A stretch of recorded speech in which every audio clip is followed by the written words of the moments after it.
When you void yourself, okay, let me put it this way. When you void you of self, you create a space for God. Okay, you see, when you void you, or when you void yourself of your personal agenda, you create a space for an expansion of God's agenda. When you void yourself of your motives, you create an opportunity for God to impute into you His will and purpose. In other words, when you void yourself of your will, you, in other words, say to God, thy will be done. In other words, when you void yourself of your poverty, you are telling God, may your abundance and may your oversupplying of your perfect riches be done in my life.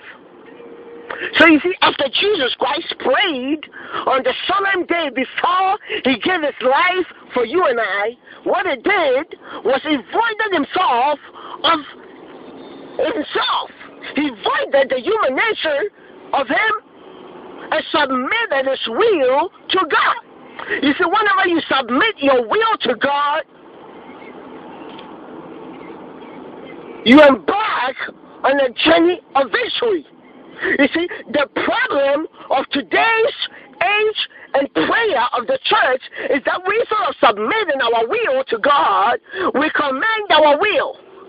And when you command your will, you're operating carnally and you're operating out of self.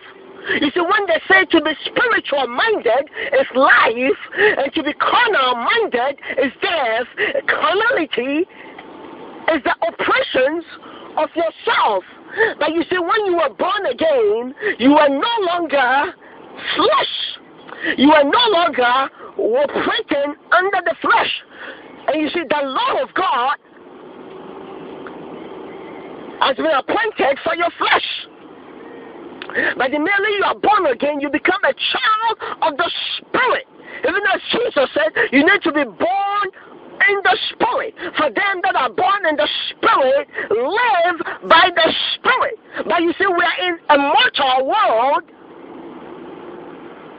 experiencing a spiritual life. So if you're in a mortal world and you are born in the Spirit, the only way you can live in the Spirit without looking like an unwise person is to live by faith in what you have already, is to live by faith in what you have already accomplished in the Spirit.